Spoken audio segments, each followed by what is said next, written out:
Hello indie game fans, a great week of indie game new releases awaits us with one of the most anticipated titles launching this week, but it is mixed in with our usual lots of interesting, quirky and fantastic looking games in this edition of Indie Gaming this week.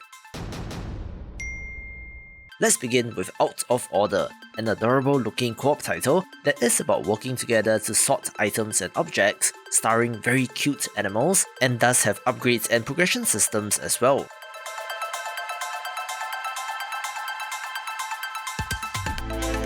You are picking up and placing nuts on boats, sorting them by colour and getting coins in the process.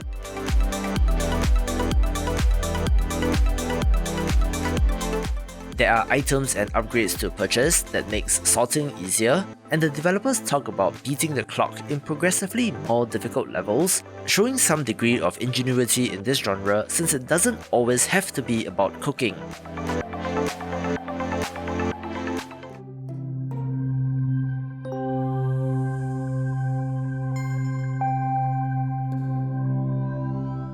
A beautiful looking entry this week is Onde, perhaps the definition of a flow state game where you play as an abstract shape making your way through equally abstract and otherworldly landscapes, and does look more like an art piece rather than a game in quotes.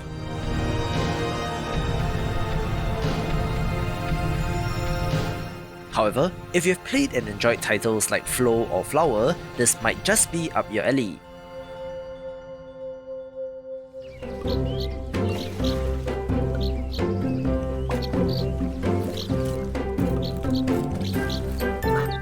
We have a number of cozy games this week which I know will be of interest to many of you, especially Hearts Bloom, who always leaves comments on my videos, with the title of interest here being Capybara Spa.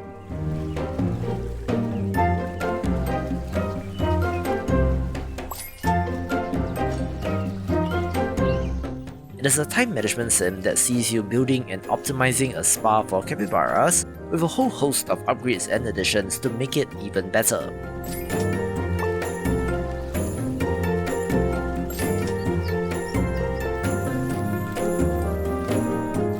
This is from developer Cozy Bee Games, who have made equally cozy games like Bunny Park, Lemon Cake and Alchemy Story, so they are certainly carving out a niche for themselves.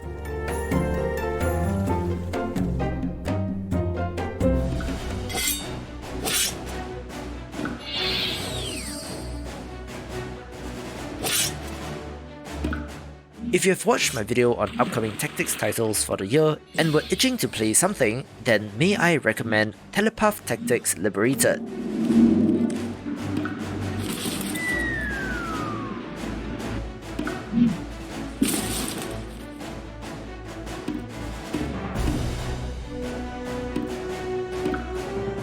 This comes to us from a developer that loves tactics games, of course taking some inspiration from Fire Emblem and Final Fantasy Tactics, and does have some interesting looking abilities and mechanics shown off in this trailer.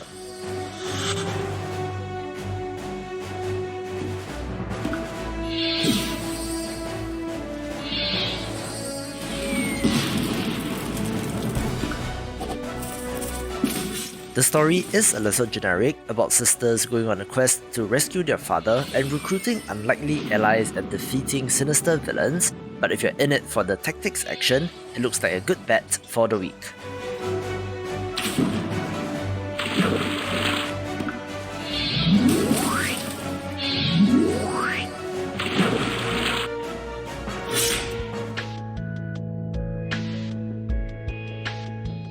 I do have to give a slight caveat with Hyperbolica, since while I think it's an interesting idea, I did have to look away from this trailer at various points, since it did give me some degree of motion sickness and headaches.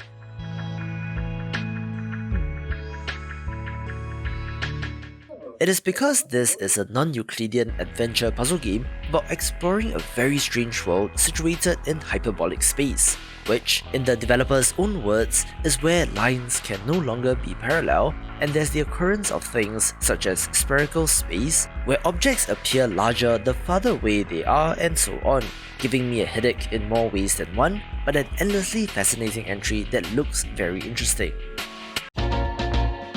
Oh yes! You want to know what time it is? It's Phantom Breaking time! Oh yeah! Let's go! The fire in my heart is burning! Is your body ready? Bigger Games of the Week begins with Phantom Breaker Omnia, the latest entry in a long-running anime fighter series looking to be of interest to fans of the genre. And well, that's a lot of combinations! Maximum combos! Maximum fun! No way! Fighting! Lots and lots of fighting! Oh my! Spicy! Go into overdrive and let's go crazy! Yeah, boom-baya! Unleash the power of 1,000 suns on your opponent! Not gonna lie, I'm actually excited about this one! Giant magical tigers! Oh yes, indeed! Get out a fighting game jail card! Let's go and collect $200! Battle your way through story mode because reading is an essential life skill! What is she looking at? Where did this come from? Medic! You said you wanted more words and we listened! Whoosh! Yeah! Click, clack, bada bing, bada boom! Are you ready to break some phantoms? Ma'am, is everything all right? It's just that you look very much like the person in the picture, Fräulein. Her name was Dana. Dana Rose. One of the longest running adventure game series gets a new entry in Syberia: The World Before, technically being a sequel to Syberia 3 from 2017, which was not that well received, so hopefully this will turn out better. It was a very long time ago. For an expedition, scientists were being trained by a local alpinist, Leon Kabatis. Just what I was looking for. Perfect. You should be ashamed! You are drunk, Herr Hoss. Out of my way. How could you agree to this, Leon? How could you? Whatever could happen between Dana and Leon, I needed to be included, one way or another. There's something sinister about all this. My mission was to guide you and the rest of the expedition here, not to get involved in your harebrained research. I don't think you understand the gravity of the situation. We'd better leave the mountain soon, or we won't survive. Promise me you'll be very careful.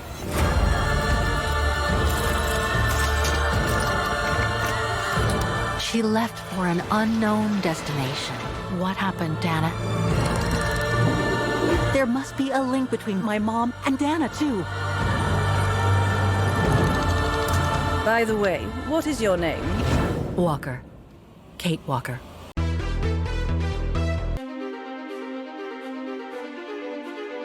This is fun! You face the Sonori!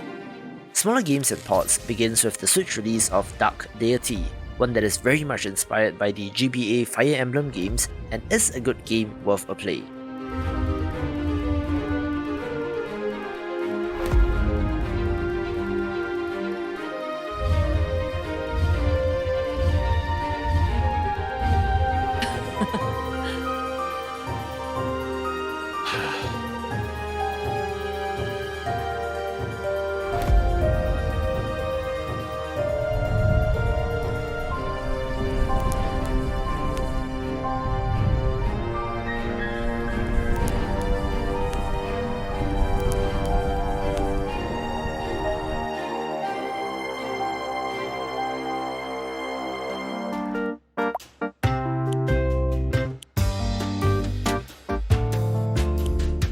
If you enjoy tycoon or management games, Office Management 101 should be of interest, having a very retro look and is a satirical take since it is set in a capitalist dystopia.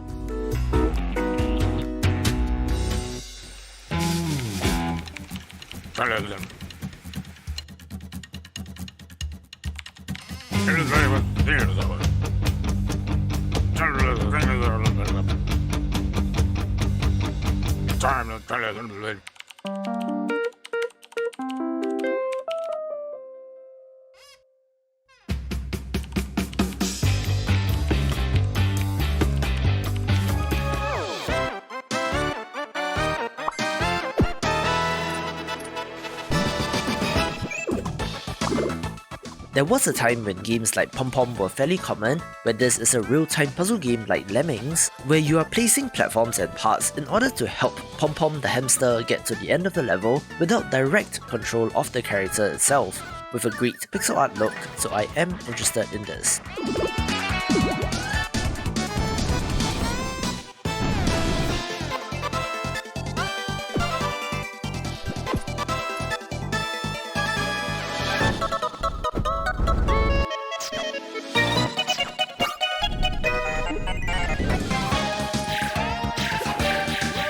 Back to Shred-a-geddon. Here's a new trick. Let's go! For some reason, I have never touched the SSX franchise, but people do seem to love those games, so in the absence of a proper sequel, indie developers have filled the void with Shredders looking like a fantastic snowboarding game.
Let's kick off the top 5 with Battle Bands, a roguelite deck builder with a great look, interesting theme and some features that you might not expect.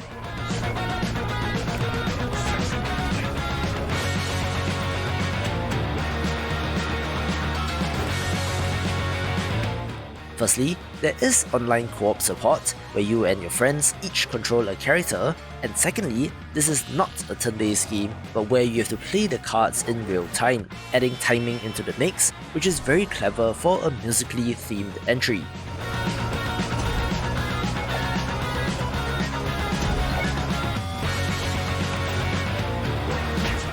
It will be an early access release which is expected, so let's see how it does, but an innovative title that is certainly worth a mention.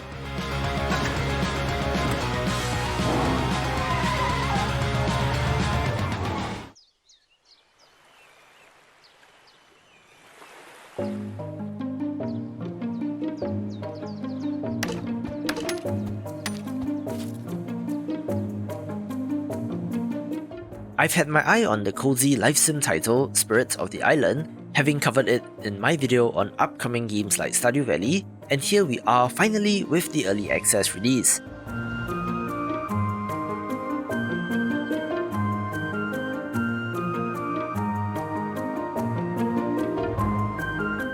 It is set on a wonderful tropical island, where in addition to the expected farming, mining and fishing elements, you do have the task of rebuilding and upgrading the island to attract villagers and to turn it into a tourist paradise.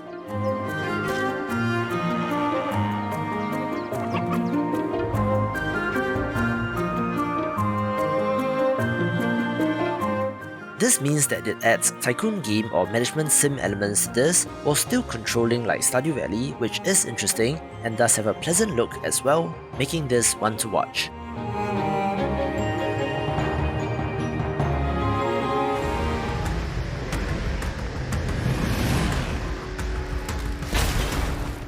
A long in development title that many people are excited about is Anno Mutationum, one that has an interesting blend of 2D sprites in a 3D world, having quite a stereotypical cyberpunk city setup, where you play as an undercover agent having to uncover a dark plot. The highlight has to be that it taps on SCP lore, so expect a fair share of the creepy and weird. On top of a linear story, there are semi-open world elements and side missions to take on, but the cyberpunk city does look fascinating to explore.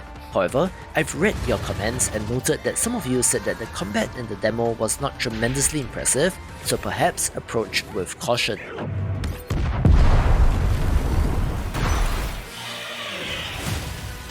All right, team. The Nephilim have breached the wall that separates New Toronto from the infested Old City. The area is already evacuated. Clear the ground of Nephilim while we find the breach.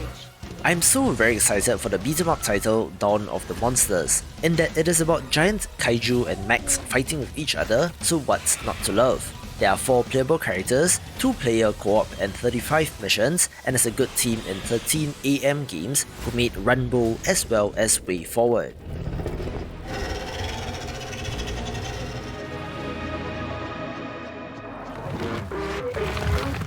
If you've been interested in indie games for a little while, I'm sure that you would have come across Tunic, since Zelda Like a Fox did impress a lot of people when it was shown off, and it finally releases after many years in development. Impressively, I believe this is primarily the work of a solo developer looking to capture Zelda magic quite nicely.